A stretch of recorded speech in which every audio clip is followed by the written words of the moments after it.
Ọlọ́run ọba, ẹ̀yin ọmọ ìran mi, ẹ̀yin ọmọ ìran mi, ẹ̀yin ọmọ ìran mi, ẹ̀yin ọmọ Yorùbá, ọmọ Odùduwà, ẹ̀yin ọmọ káàárọ̀ oòjíire, káàárọ̀ àjíire bí, ẹ̀yin ọmọ Ifẹ̀, àwa ọmọ Yorùbá, ọmọ Odùduwà, ọmọ Ifẹ̀ níbi tó júmọ́ ire tí mọ́ káyé.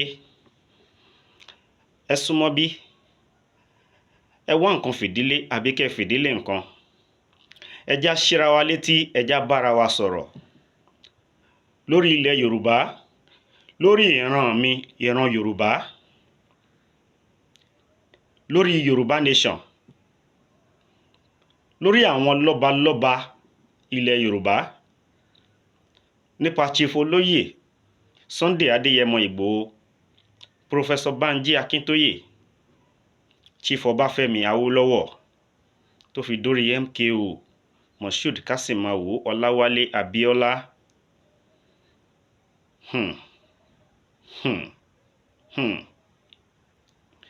Jagaban Aṣíwájú Bọ́lá Ahmed Tinubu. Ọ̀rọ̀ kẹ̀yìn náà, ó kàn yín. Tí gbogbo wa bá ń jẹ́ ẹni tó use mọ́ social media, a máa rí bí àná síjẹta lórí ọ̀rọ̀ tí chairman àwọn Ndigbo, chairman gbogbo àwọn Igbo worldwide, gbogbo wa la rí ọ̀rọ̀ tó sọ nínú bóyá event kan tó ti pàdé tí bàbá wa Olúṣẹ́gun Ọbásanjọ́ náà wà ń bẹ̀. Ndigbo yìí sọ̀rọ̀, nínú ọ̀rọ̀ tó sọ, làákàyè wà nú àwọn ọ̀rọ̀ yẹn, làákàyè wà nú àwọn ọ̀rọ̀ ẹ̀. Ó sọ nǹkan kan léyìí tí mo rí táwọn social media ti ń bá twist ẹ̀ pé tó ń gbé pé Ndigbo sọ pé ọmọ àlè ní Yorùbá, bastard, pé ó pe Yorùbá ní bastard. Not at all. Ọ̀rọ̀ pẹ̀lálàyé, ẹ má jẹ́ ká ṣe nǹkan àbí ká máa sọ nǹkan tó máa dá ogun lẹ̀. Ṣùgbọ́n ẹjá bára wa sòótọ́ ọ̀rọ̀. Nínú ọ̀rọ̀ tó sọ, yes, it's an insult a little bit. Bẹ̀tà bá wò ó, nígbà tó ń sọ, ó ní Yorùbá àti Igbo, they are not enemies. À ń bára wa jà, dẹ̀ lè bára wa jà. Ó ní it's just that Yorùbá are political rascal. It's an insult to us. But as a matter of fact, ẹ jẹ́ ká sòótọ́ ọ̀rọ̀ fúnra wa. Tó bá di ọ̀rọ̀ politics ní Nàìjíríà, yes, we are rascal. Yorùbá are very, very rascal. Yes, ìtàn gan jẹ́ ká mọ̀. Ìtàn Yorùbá, ọ̀rọ̀ Yorùbá jẹ́ ká mọ̀ pé a wà political rascal. But rascality Yorùbá lórí political affair, kì í fi ń deal, kì í fi ń attack any other tribe. Tẹ́ bá wòran Yorùbá, political rascal Yorùbá ń tòótọ́ tí Yorùbá ní, Yorùbá máa fi ń attack ara wọn ni.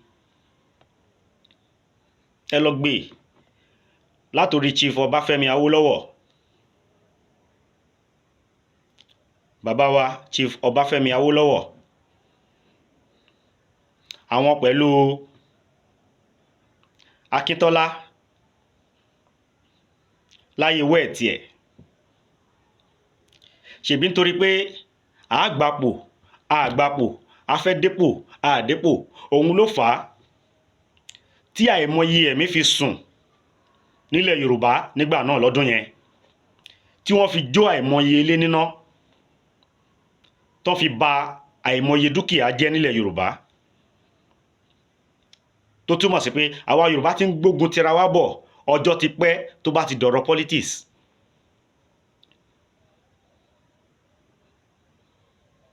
Ó ń ṣẹlẹ̀ bẹ́ẹ̀. Ìran Yorùbá yìí gangan tá bá ń sọ,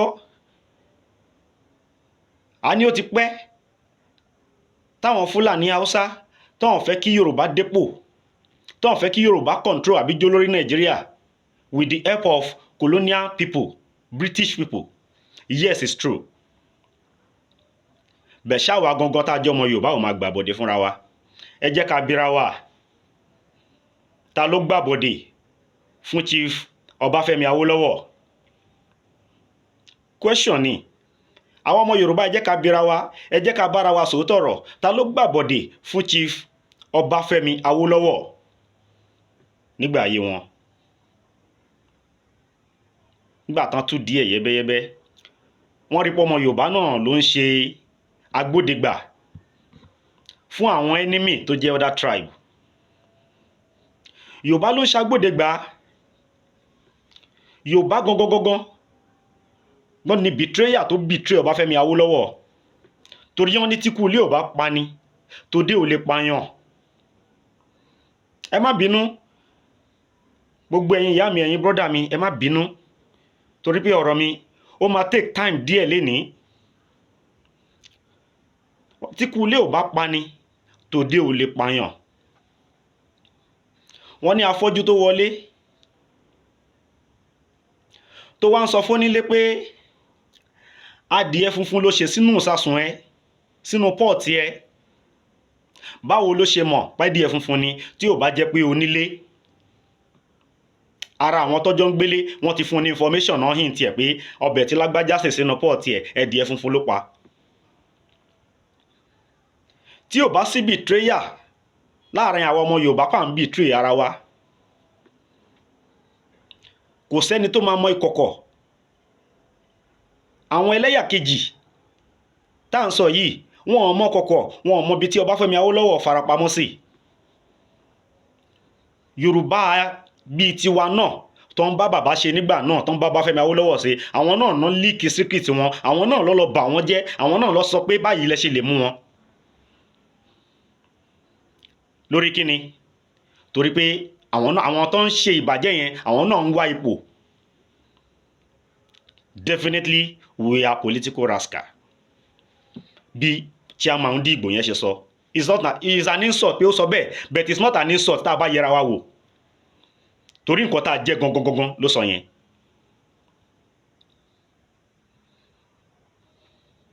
kí ló ṣẹlẹ̀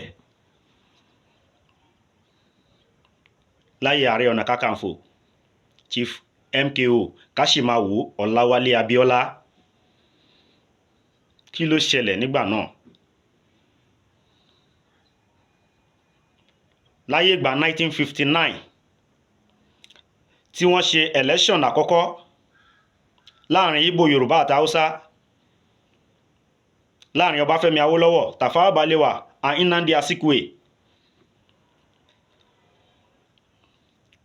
tọ́n bá tiẹ̀ tí bí èmi tí mò ń sọ̀rọ̀ yìí mi ò kódà ìyá mi àti bàbá mi gan wọn ì tí ì pàdé débi tọ́n máa fẹ́ra wọn tọkọtaya that 1959 yes I could remember according to the story tí bàbá tó bí mi máa ń sọ fún mi my dad was a young boy then tó ń ṣèwé tọ́n tiẹ̀ tí kò tí tó time tó fẹ́ marry wọn tiẹ̀ tí ronú à ń marry I'm very sure that my mother according to her age now my mother was a young girl nígbà náà 1959 ìyá mi gan sì kéré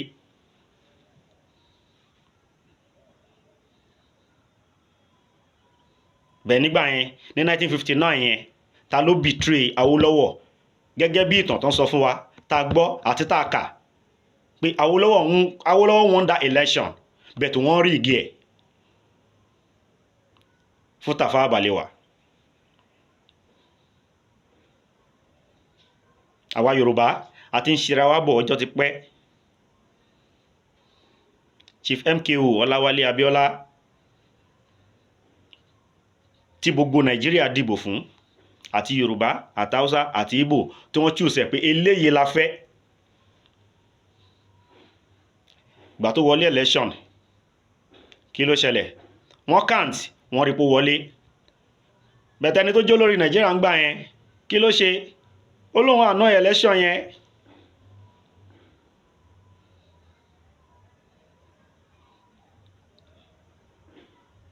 nígbà tó máa ṣe wọ́n gbé Sónẹ́kàn wá nígbà tó gbé bàbá Sónẹ́kàn dé as interim president nígbà yẹn láti fi calm gbogbo aggressive àwa Yorùbá. Kí ló ṣẹlẹ̀? After 3 months Sani Abacha gbàjọba ológun, wọ́n gbé bàbá wa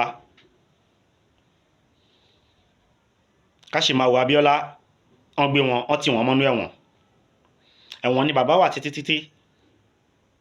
t'Abacha fúnra rẹ̀ fi kú.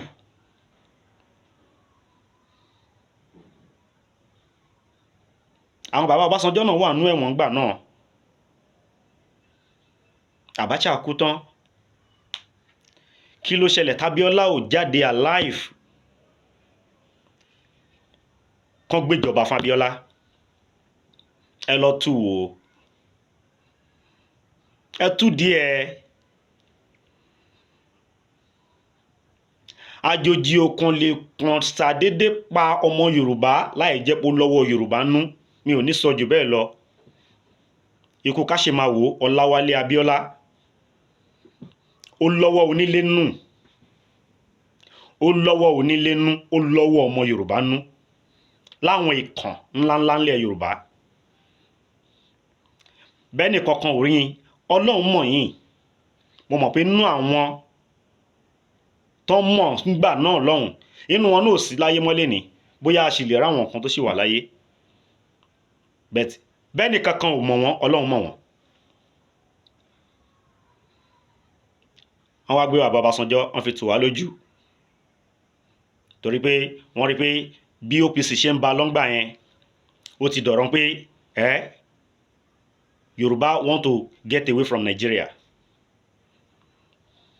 Kí ló ṣẹlẹ̀ nígbà tó Ọbásanjọ́ tù wá lójú? Bàbá Ọbásanjọ́ nígbà tí ń dìgbò yẹn sọ̀rọ̀ tó ní Yorùbá political rascal, ẹ̀yin náà wà ní event yẹn sà. Bẹ́ẹ̀ nígbà tẹ́ máa sọ̀rọ̀, gbàbí kankan antagonize ẹni yẹn, gbàbí kankan antagonize àwọn Igbo, yes. Karabẹ́ ẹ tún sọ̀rọ̀ in order to favour that Igbo man, that chairman Igbo. Ọ̀rọ̀ tẹ speech tẹ tún make bẹ́ẹ̀ láti favour ẹ tún rán létí àwọn favour kan tó ti ṣe.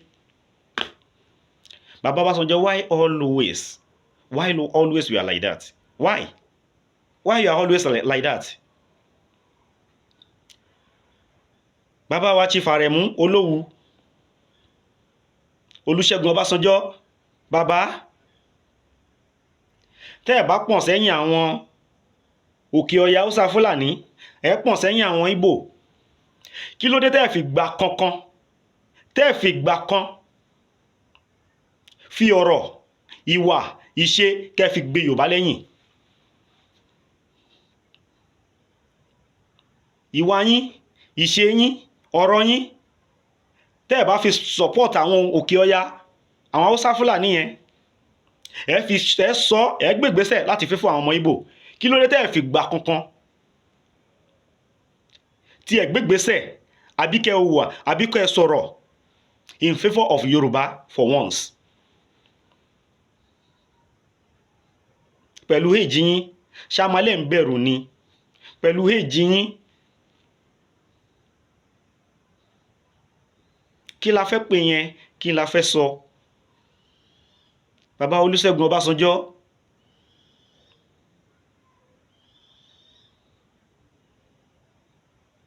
ọmọ Yorùbá nìyín, orúkọ Yorùbá lẹ̀ ń jẹ́. Yorùbá mélòó ló ti ṣèjọba Nàìjíríà? Yorùbá mélòó ló ti jẹ́ olórí tó ti jẹ́ president Nàìjíríà? Tí bá máa wò ó, ẹ̀yin ni Yorùbá àkọ́kọ́ after the death of Murtala Muhammed láyé ológun. Tẹ́yìn náà jólógun gbà yẹn, bàbá Ọbásanjọ́ lẹ́kọ́kọ́ jẹ́ head of state ní Nàìjíríà. Yàtọ̀ fún pé wọ́n tún gbé Sọ́nẹ́kàn wá nígbà tí wọ́n jẹ́ kábíọ́lá débẹ̀ as interim. Ẹ̀yin náà ni Yorùbá àkọ́kọ́ náà tó tún kọ́kọ́ jẹ́ president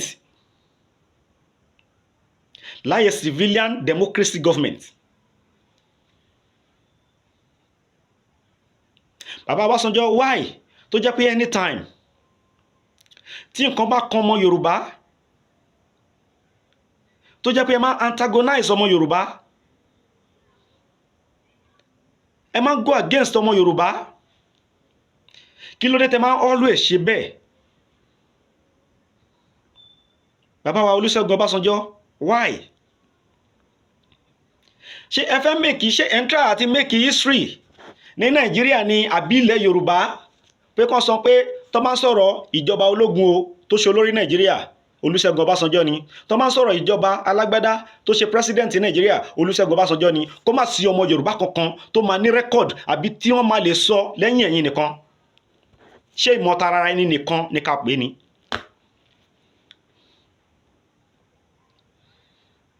Yorùbá nation làwa ń ṣe, àwa fẹ́ liberate Yorùbá, a fẹ́ liberate Yorùbá kúrò nínú Nàìjíríà, ibi tèmi wà nìyẹn. Bẹ́ẹ̀ tí n bá fẹ́ sọ̀rọ̀, tí n bá ń sọ̀rọ̀ ńsìn bí ó ṣe ń bọ̀rọ̀ mi lọ lórí Tinubu, Aṣíwájú Bọ́lá Ahmed Tinubu, bàbá wa Ọbásanjọ́, ẹ fi for once support Tinubu tó jọmọ Yorùbá ti yín, ẹ fi for once support ẹ. Tinubu tún wọlé tọ́nà, ẹ congratulate ẹ. The next thing tẹ́ kọ́kọ́ máa ṣe, ẹ̀yin lórí Nàìjíríà nínú àwọn àgbààgbà Nàìjíríà tó tún kọ́kọ́ go against Tinubu, tó wá sórí mídíà ten ka speech against the election tí wọ́n ṣe. Why you always like that? Ìtàn Nàìjíríà pé ẹjọ́ lórí Nàìjíríà ló jẹ yín lógún, ìtàn ilẹ̀ Yorùbá bàbá Ọbásanjọ́ kò jẹ yín lógún. Ẹ kí ẹ nípa ìtàn tí Yorùbá máa kọ nípa yín. Ntẹ́ ẹ wà after ni pé ìtàn tí Nàìjíríà máa kọ nípa yín, ẹ wà after ìtàn tí Yorùbá máa kọ nípa yín. Bẹ́ẹ̀ àjò ò lè dùn títí kó nílé má lọlé. Àjò ò lè dùn títí kó nílé má lọlé. Àti Yorùbá àti Igbo àti Hausa kálukú dá wà lọ́tọ̀ọ̀tọ̀ tẹ́lẹ̀ ni. Amalgamation 1914 ló pa wá pọ̀. Kò sí bá a ṣe lè ṣe títí, bóyá ẹ fẹ́ o, tó bá yá kálukú á padà sí bó ṣe wà tẹ́lẹ̀. Yorùbá padà sí orílẹ̀-èdè ẹ̀ tó wà tẹ́lẹ̀. Yorùbá kingdom là ń jẹ́ láyé àtijọ́. A lè sọ di Yorùbá nation, Yorùbá country nígbà tá a bá liberate Yorùbá tán. Àwọn Igbo á padà sórílẹ̀-èdè wọn tó wà tẹ́lẹ̀, káwọn colonial master tó dé tó lọ wá agbára lé wa lórí. Bẹ́ẹ̀ làwọn Hausa Fúlàní á padà sọ́dọ̀ wọn ní ipò tó wà tẹ́lẹ̀, káwọn colonial master Hausa British people tó wá so wá pọ̀ nítorí selfishness interest wọn.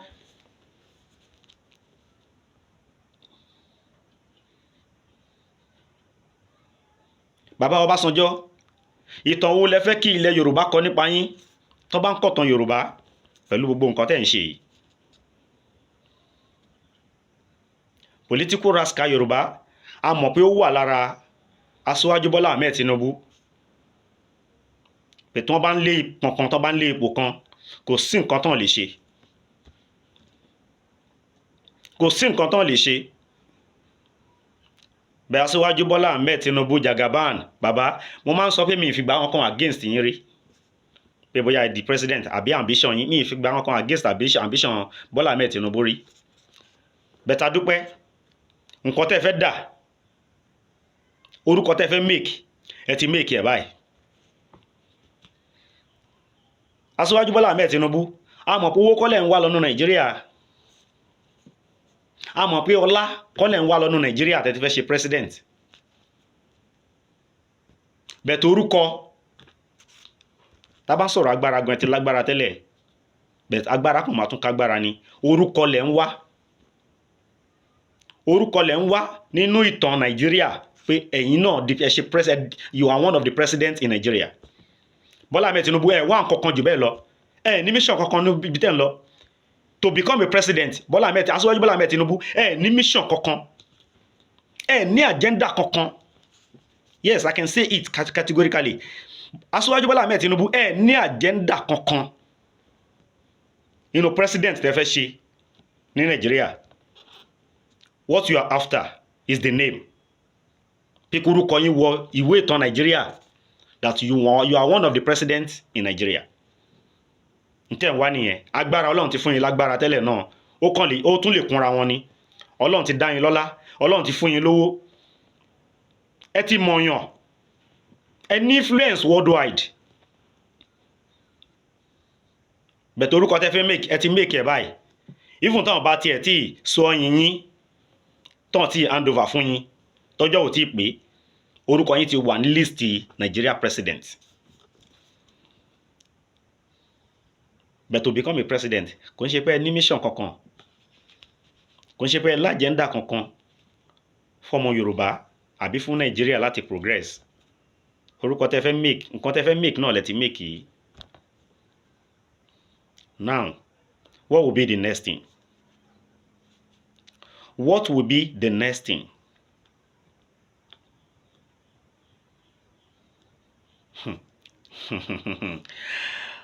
Aṣíwájú Bọ́lá Ahmed Tinubu, God can use you. And I know at any time lọ́lọ́run lè arrest yín. Kò ń ṣe tikú o, kò ń ṣe tàìsàn. But at any time lọ́lọ́run lè arrest yín. Tọ́lọ́run bá fẹ́ jẹ́wọ́ agbára ẹ̀. Aṣíwájú Bọ́lá Ahmed Tinubu ẹ lọ kọ́lẹ̀. Ọlọ́run máa arrest yín. Wàláì tàláì. Ọlọ́run máa arrest yín. Sẹ́rí Yorùbá nation tẹ́ ní òní ṣeṣe. Yorùbá nation tí gbogbo yín di pàǹpá tẹ́ torí ẹ̀ tẹ́ ń fi ikú wá olóyè Chief olóyè Sunday Adéyẹmọ Ìgbòho Òòṣà tó ń torí ẹ̀ fi kú wá kiri. Wàláì Ọlọ́run máa arrest yín. Aṣíwájú Bọ́lá Ahmed Tinubu, Yorùbá nation yẹn Ọlọ́run máa lò yín. Gbogbo ẹ̀yin ọba aládéládé ńlẹ̀ Yorùbá, gbogbo ẹ̀yin ọba aládéládé ńlẹ̀ Yorùbá, ó mà ṣe o, ó mà ṣe o. Wọ́n ní tára alẹ́ ẹni bá ń jẹ kòkòrò tá a bá sọ fún ẹ ò ní jẹ́ alẹ́ sùn lóru. Tára alẹ́ ẹni bá ń jẹ kòkòrò burúkú tá a bá sọ fún ẹ ò ní jẹ́ alẹ́ sùn. Ẹ̀yin ọba aládéládé ńlẹ̀ Yorùbá, mo tún ọ̀rọ̀ Chief olóyè Sunday Igboho kan gbọ́ ní nǹkan bíi 2 or 3 days ago. Ó mì mí, ó fì mí gan. Tí bàbá tí gbà tó wà Nàìjíríà tó ń interview wọn tó ń sọ̀rọ̀ nípa ìhà owó náà kọ sáwọn ọba aládé ńlẹ̀ Yorùbá. Chief olóyè Sunday Igboho ní pé gbogbo ọba ilẹ̀ Yorùbá pátápátá bàbá àwọn ni wọ́n jẹ́. Gbogbo wọn làwọn nífẹ̀ẹ́. Ìfẹ́ tí Chief Sunday Igboho ní sí yín tó fi ní gbogbo ẹ̀yin ọba pátápátá ńlẹ̀ Yorùbá bàbá àwọn lẹ jẹ́. Ṣé wá yẹ ká pàpà gbọ́n pé bàbá ló ń fi kú lé ọmọ ẹ̀ kiri? Gbogbo ẹ̀yin ọba aládéládé ilẹ̀ Yorùbá ní góńgóri imú yín báyìí, lójú yín báyìí náà ṣe kó bọn kó gbogbo ẹ̀ amọ̀ tàǹkì lọ́lé Chief olóyè Sunday Igboho. Kò sí kankan nu yín tó dún tó make any comment, tó make single comment either positive or negative lórí ọ̀rọ̀ yẹn till now, lórí àtàkì ilé Chief Sunday Igboho. Kò sí ọba aládé ńlẹ̀ Yorùbá either first class or no first class tó make any comment tó dún pín lórí àtàkì tíjọba Nàìjíríà ṣe sí Chief ilé Sunday Igboho tó dẹ̀ pa àwọn èèyàn. Wọ́n pa ẹbí Chief Sunday Igboho, wọ́n pa ọ̀rẹ́ Chief Sunday Igboho sínú ilé wọn. Orí ló kó Chief Sunday Igboho náà yọ torí ikú náà fi wá wọn wá. Ikú náà fi wá wọn wá. Is it that dead or alive? Is it that alive or dead? Is it that alive or dead? Nọ́bà wà. Orí ló kó wọn yọ. Èwo náà ẹ̀yin ọba aládéládé ilẹ̀ Yorùbá ló sọ̀rọ̀ nípa ọ̀rọ̀ yìí. Láti ìgbà tó lóyè Chief Sunday Igboho ti wà ní Kútọ́nù tán wà yẹn, ọba aládé mélòó ńlẹ̀ Yorùbá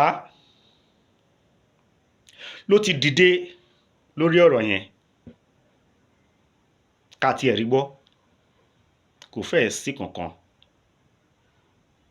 Bẹ́ẹ̀ mo rántí nígbà tí ìjọba Nàìjíríà mú Nnamdi Kanu tó jó lórí àwọn IPOD, àwọn ń dìgbò, àwọn eze wọn, àwọn ọba wọn, kí náà máa ń pe orúkọ àwọn ọba ilẹ̀ Yorùbá, ilẹ̀ Ìgbò, wọ́n dìde, wọ́n ṣe meeting, wọ́n lọ s'Àbújá, gbogbo wọn kóra wọn lọ s'Àbújá, wọ́n lọ bá President Muhammadu Buhari pé kó jọ kó fi Nnamdi Kanu lẹ̀, kó yọ̀ǹda ẹ̀ fáwọn ọmọ àwọn ni. Àwọn lọ bá sọ̀rọ̀ kó release ẹ̀ fáwọn. Even tí Muhammadu Buhari President Nigeria ò bá tiẹ̀ release Nnamdi Kanu, gbogbo àwọn Ìgbò, gbogbo àwọn ìran Ìgbò pátá lórí pé àwọn ese àwọn king àwọn gbogbo wọ́n dìde sọ̀rọ̀ Nnamdi Kanu. So wọ́n mọ̀ pé President ìjọba Buhari ló deny wọn ní nǹkan tán béèrè fún. But ó di ọba aládé ilẹ̀ Yorùbá mélòó látìgbà tí nǹkan tó ṣẹlẹ̀ ńlẹ̀ Chief Sunday Igboho ti ṣẹlẹ̀ tíjọba Nàìjíríà ń fi kú lé, ọba aládé Yorùbá mélòó ló ti dìde ló solicit fún Sunday Igboho? Ẹ̀yin ọba aládé mélòó ńlẹ̀ Yorùbá lẹ ti dìde tẹ́ solicit fún Sunday Igboho? Mi ò fẹ́ rí, mi ò fẹ́ yọ gbọ́. Àwọn Ìgbò wá dìde, wọ́n sọ̀rọ̀ ńsìn lórí election, Lagos presidential election, bọ́n ṣe attack Ìgbò lórí ọ̀rọ̀ no man's land tí wọ́n sọ, táwa Yorùbá sọ pé láyé kán má sọ bẹ́ẹ̀ mọ́. Yes, it's true, kán má sọ bẹ́ẹ̀ mọ́. Torí pé àwọn Yorùbá náà wà ní East. Kò sí state ní East tí ó sọmọ Yorùbá táwọn náà ń ṣe business wọn tó ń ṣiṣẹ́ ń bẹ̀. Àgbọ̀ rí pọ̀ àwọn ọmọ Yorùbá dìde kán wá sọ pé Onitsha o Owerri o or Enugu is no man's land. Everybody mọ territory ẹ̀. Even táwọn ìjọba Britain colonial master bá amalgamate wa tán join wa papọ̀, that does not mean pé anybody mọ territory ẹ̀. A mọ territory wa, a kì í ṣe ẹ̀yà kan náà, a kì í ṣe èdè kan náà, a kì í lo àṣà kan náà. Ọmọ Yorùbá ni mí, ìran Yorùbá ni mí, ẹ̀jẹ̀ Yorùbá ni mí, àti ìdílé bàbá àti ìdílé ìyá. Tí kò bá ṣe èdè tán impose lé wa lórí, ṣé mi gbọ́ Ìgbò ni? Tí Ìgbò bá wà lẹ́gbẹ̀ẹ́ mi tó bá ń sọ èdè ẹ̀mí ìgbọ́, kódà bí tí mo ti ń ṣiṣẹ́ tó máa ń bára wọn ṣèdè mo gbọ́. Mi ìgbọ́ Ìgbò, mi ṣọmọ Ìgbò náà. Ṣé mo gbọ́ Hausa ni àbí mo gbọ́ Fúlàní? Mi ò gbé North. Since when I was born, I've never lived in North, I've never lived in Igbo land.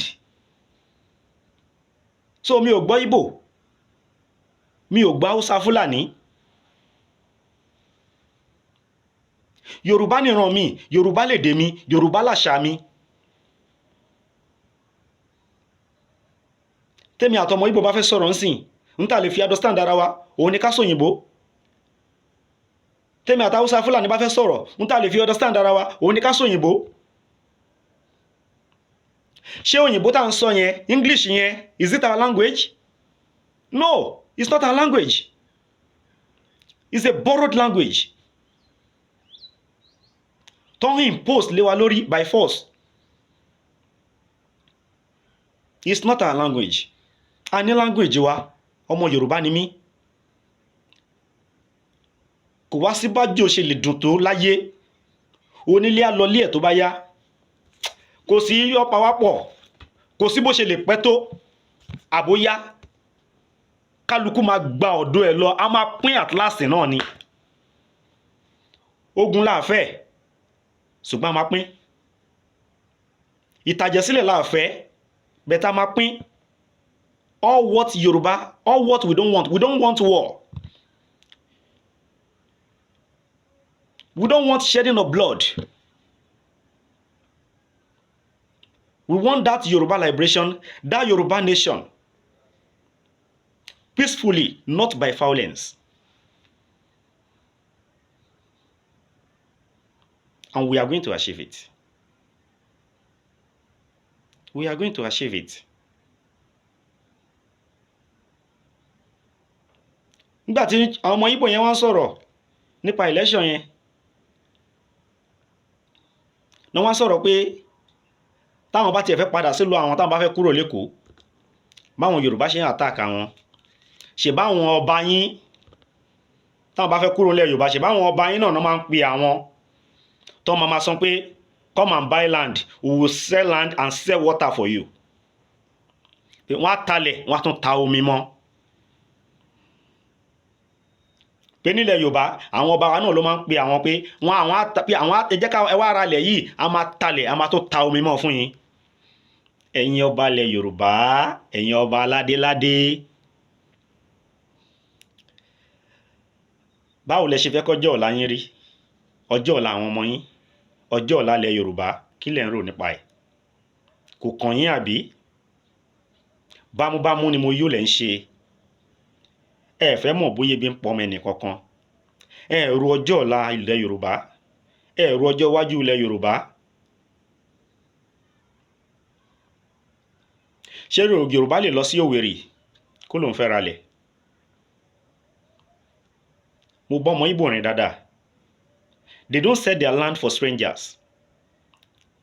Àti Ìgbò tó wà nílẹ̀ wọn nílùú àti Yorùbá tó wà nílẹ̀ Ìgbò àti Haúsá Fúlàní tó wà nílẹ̀ Ìgbò ẹ lè gbọ́pọ̀ ọmọ Ìgbò lè talẹ̀ fún yín. They call us strangers. They don't sell their land for strangers. Ọmọ Ìgbò kì í talẹ̀ wọn fájòjì. Àjòjì ni wá tó bá lọlẹ̀ Ìgbò àjòjì ni ẹ́ ò lè sọ fún fẹ́ ralẹ̀. Wọ́n ń talẹ̀ wọn fájòjì. Wọ́n máa ń talẹ̀ fúnra wọn ni. Àwọn ọmọ Ìgbò máa ń talẹ̀ fúnra wọn ni wọn kì í talẹ̀ wọn fájòjì. Bẹ́ẹ̀ nílẹ̀ Yorùbá lẹ́yìn tí ń ta ilẹ̀ fọmọ Ìgbò lẹ́ ń talẹ̀ tó ń ta odidi ilé fọmọ Ìgbò gan. Ẹ ń ta odidi ilé fáwọn ọmọ Ìgbò.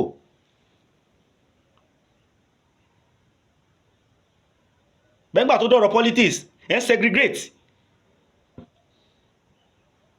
Pé kọ́ máa wá ṣe election ẹ dẹ̀ ń talẹ̀ fún wọn ẹ ń talé fún wọn ẹ tún ní kán wá ra lẹ̀ kán romi mọ́. Ẹ rọjọ́ ọ̀la Yorùbá ẹ rọjọ́ ọ̀la yín. Gbogbo èyí tẹ́ ń ṣe yìí gbogbo ẹ̀yin ọba ládéládé Yorùbá gbogbo tẹ́ ń ṣe yìí tẹ́ ń gbé gbogbo àlùmọ́nì gbogbo dúkìá ilẹ̀ Yorùbá tẹ́ ń gbé ta fáwọn àjòjì ó máa pàpà yọ yín lẹ́sẹ̀ lẹ̀. Àkókò kan ń bọ̀ gbogbo ẹ̀yin tẹ́ wà lórí ẹ̀ lénìí ẹ̀ ní wà ń bẹ̀ láéláé. Àwọn ọba kan ló ti wàjà kẹ́yìn náà tó débẹ̀ kò sí bẹ́ẹ̀ ṣe lè pẹ́ láyé tó. Ẹ gbó ẹ pẹ́ o ẹ tọ́ o. Ẹ̀yin náà kú wàjà lọ́jọ́ kan. Kò sí awáyé má kú.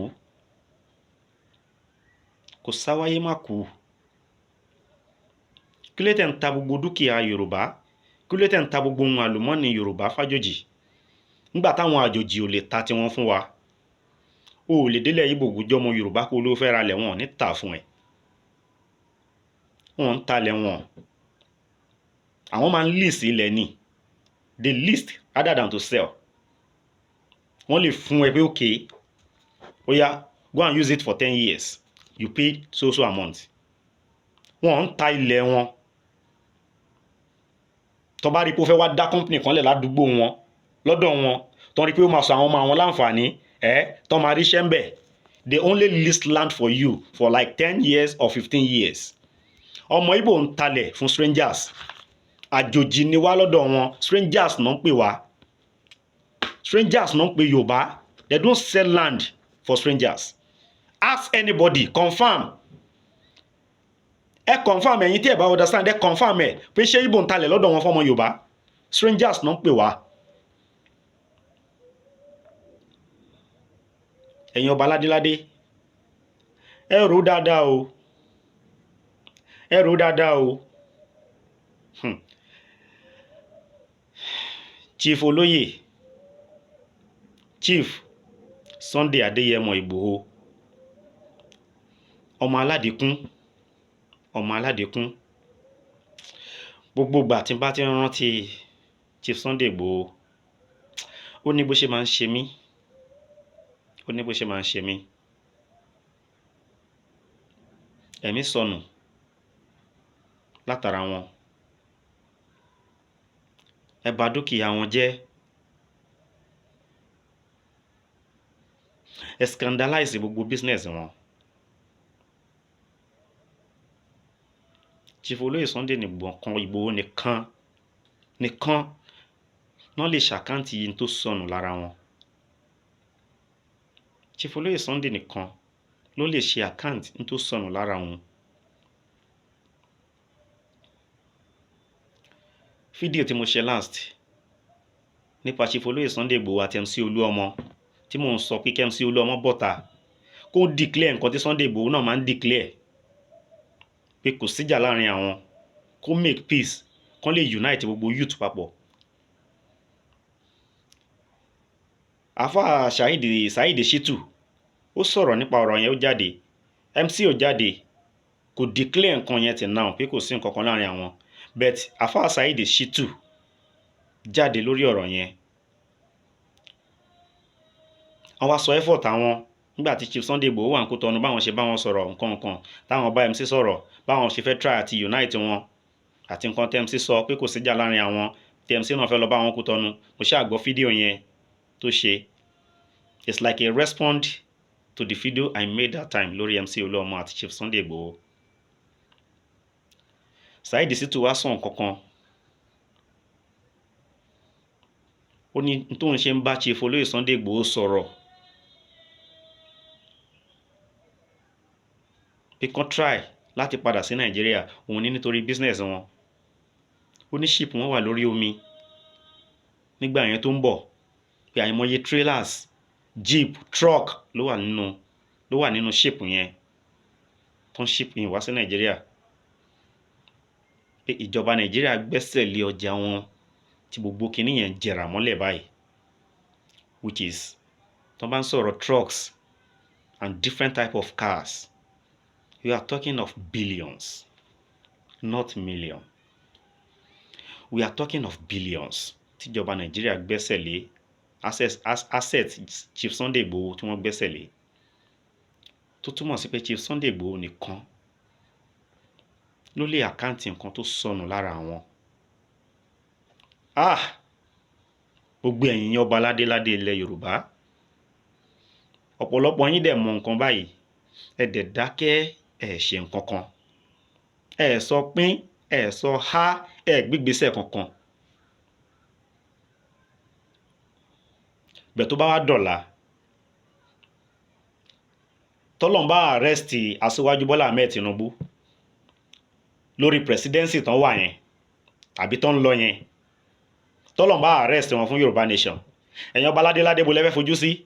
Ṣé ẹ máa tákù Aṣíwájú Tinubu ni pé ẹ fẹ́ Yorùbá nation, àbí ẹ máa support ẹ̀? Gbogbo ẹni tọ́lọ́run bá wá lò fún Yorùbá nation, súnmọ́ billahi lẹ́sìláwà, ẹ tẹ̀lé Chief Sunday Igboho àti Prof Akintoye lẹ́yìn ni.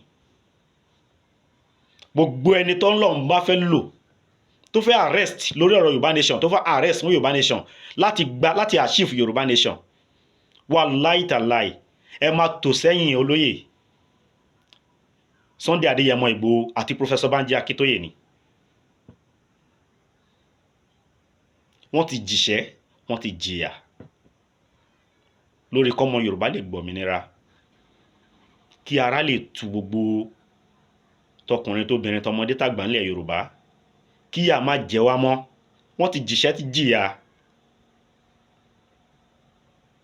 Ẹ fi kú lé Prof Akintoye náà ni, làwọn náà fi wọ́n sàsálà fẹ́mi wọn. Gbogbo ẹ̀yin ọba ládéládé ilẹ̀ Yorùbá, ẹ bẹ̀rù àwọn alálẹ̀ ilẹ̀ Yorùbá, ẹ bẹ̀rù àwọn òrìṣà ńlá ilẹ̀ Yorùbá, ẹ bẹ̀rù àwọn aṣíwájú ilẹ̀ Yorùbá tọ́lọ́run fún ní agbára tó jẹ́ pé wọn ò kú bẹ̀ tí wọ́n wọlẹ̀. Èyí tó dòdòdòdò, ẹ bẹ̀rù bínú wọn, wọ́n ń wò yín.